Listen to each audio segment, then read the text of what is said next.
Akkam fayyaa keetii warqii harka faayaa kaamettii harka meetii armee koo gaafa milee cabu yeroo humna dhabu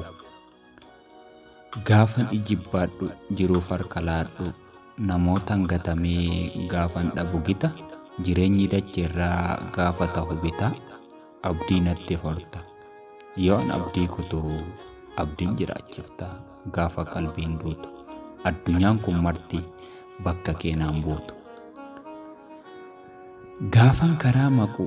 jecha kenna qeeqxa utubaa koo taatee galma koo akeekta arjoomtittii tiyya faaya kennaa rabbii walitti qabdu yaadaa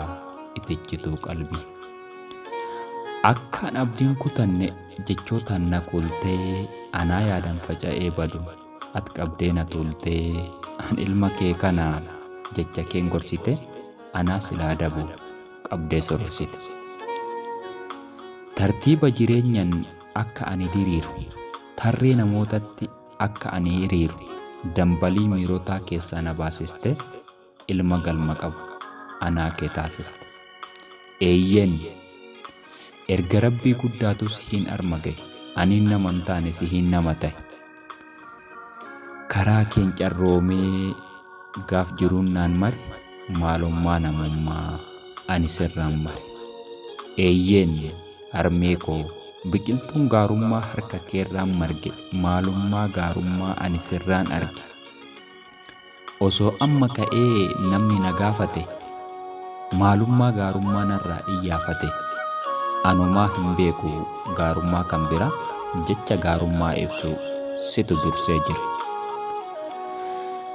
daandiin jiruu kiyyaa gaaf ta'u maramaa na bira asin dhaban si dursee argama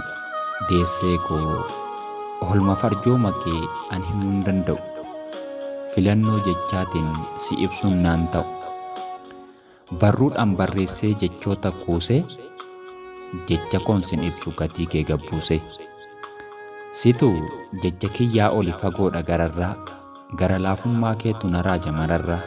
waa'ee kee ibsuuf jechoota daddaba gumaa'ee tarraa'us si ibsuu dadhaba sababnis